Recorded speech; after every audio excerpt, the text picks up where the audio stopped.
सर्वप्रथम जो पहिला पुरस्कार प्रदान आपण करणार आहोत त्या व्यक्तिमत्वाचा थोडक्यात परिचय मी करून देतो। आज आपल्या सगळ्यांसाठी अत्यंत आनंदाचा आणि अभिमानाचा क्षण आहे।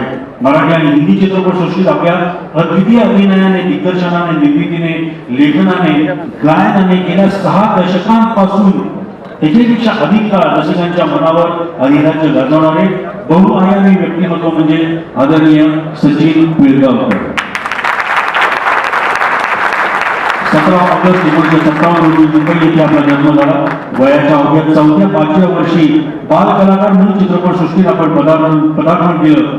हा माझा मार्ग एकला या मराठी चित्रपटातून आपल्या अभिनयाची सुरुवात झाली आणि पहिल्या चित्रपटासाठी आपल्याला राष्ट्रपती सर्वपल्ली राधाकृष्णन यांच्या शुभ हस्ते पंतप्रधान पंडित जवाहरलाल नेहरूंच्या उपस्थितीत पहिला राष्ट्रीय पुरस्कार सुद्धा मिळाला। त्यानंतर बालकलाकार म्हणून आपण 65हून अधिक चित्रपटांमध्ये भूमिका साकारल्या।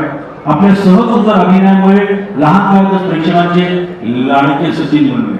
बालकलाकारांपासून नायक आणि त्यानंतर यशस्वी दिग्दर्शक, निर्माता, लेखक आणि सूत्रधार असा त्यांचा प्रवास अत्यंत प्रेरणादायी असा आहे। हिंदी चित्रपट सृष्टीमध्ये गीत गाता चल, बालिका वधू, अक्यों झरोखे से, नदियां के पार याच्या सगळ्या चित्रपटांमधून त्यांनी आपल्या अभिनयाचा ठसा उमटवला।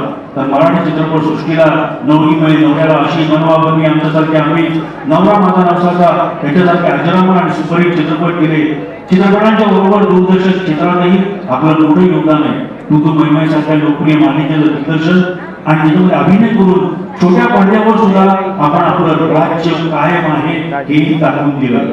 आपल्या विनोदी अभिनयाची सहजता, संवाद, दिग्दर्शनाचे बारकावे आणि प्रेक्षकांच्या मनाचा अचूक वेध घेण्याची कला ही आपल्या यशाची खरी ओळख आहे। आपल्या या उल्लेखनीय योगदानासाठी अनेक मानाचे पुरस्कार आपल्याला प्राप्त झाले आहेत। महाराष्ट्र शासनाचे अनेक राज्य पुरस्कार, 2 राष्ट्रीय पुरस्कार तसंच इतर प्रतिष्ठित सन्मानांनी आपला गौरव देखील करण्यात आलेला आहे।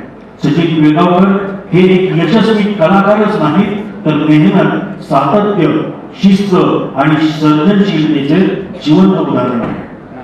आजही आपल्या अनुभवाने आणि कलाकृतीने प्रेक्षकांचं भरभरून मनोरंजन ते करत आहे।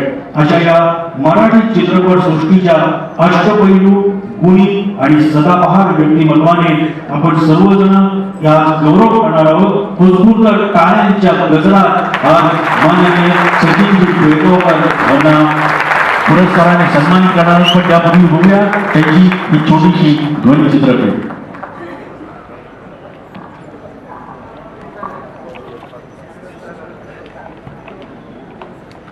वयाच्या अवघ्या 5व्या वर्षी रुपेरी पडद्यावर पहिले पाऊल ठेवणारा एक बाल कलाकार आणि पुढे आपल्या असामान्य प्रतिभा, अथक परिश्रम आणि कलेप्रती अखंड निष्ठेच्या बळावर भारतीय चित्रपट सृष्टीत अढळ स्थान निर्माण करणारे ज्येष्ठ अभिनेते, दिग्दर्शक, निर्माता, गायक आणि सूत्रसंचालक आदरणीय सचिन पिळगावकर। 1962 साली हा माझा मार्ग ऐकला या चित्रपटातून त्यांनी आपल्या अभिनय कारकिर्दीची सुरुवात केली।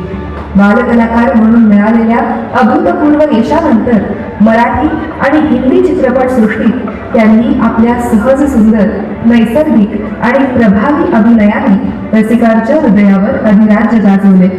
गीत गाता चल, अखियों के झरोखों से, नदियां के पार अशी ही बनवा बनवी, गंमत जम्मत, नवरी मिळे नवऱ्याला यांसारख्या अनेक अजरामर कलाकृतींनी त्यांच्या कलावैभवाला सुवर्ण किनार लावली।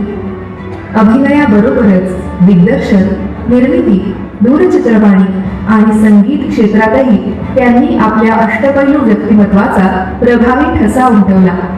त्यांच्या प्रदीर्घ, समृद्ध आणि उल्लेखनीय योगदानाची दखल घेत राष्ट्रीय चित्रपट पुरस्कार,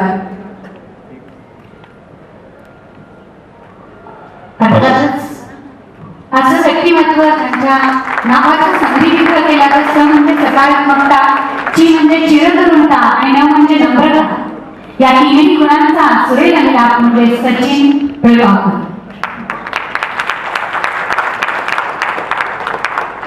सन्मान दिग्गज जवळ असणाऱ्या व्यक्तिमत्वाचा मी प्रति इथे रंगमंचावर आमंत्रित करतो आदर्श शिंदे आणि उत्कर्ष शिंदे या दोन्ही भावंडांना की आपण सुद्धा पुरस्कार प्रदान करताना आपणही रंगमंचावर उपस्थित राहावं। आवर्जून जोरदार टाळ्याने आपण सर्वांनी या अतिशय गुणी कलाकाराचं स्वागत करूया. खरं तर हिंदी चित्रपट सृष्टीमध्ये राज कपूर यांना शोभान म्हटलं जातं आणि मराठी चित्रपट सृष्टीमध्ये सचिन चिपळगावकर यांना तेवढ्याच टाळ्यांचा कडकडाट व्हायला हवा. तितकंच व्यक्तिमत्वाचा सन्मान संपन्न होतोय. चित्रपट सृष्टीमध्ये वेगवेगळ्या विषयावर चित्रपट बनणं हे आपल्या सगळ्यांसाठी काही नवीन नाही, पण ते चित्रपट यशस्वी करणं, मग आपल्या कथेने असू दे, दिग्दर्शनाने असू दे, हे फार कमी लोकांना जमतं. त्याचं मुख्य नाव म्हणजे आता ज्यांना आपण त्यांचा सन्मान केला असे सचिन बेळगावकर, आणि किंवा असं म्हटलं तर ते खोटं ठरणार नाही की त्यांच्याच पावलावर पाऊल टाकून अजून एक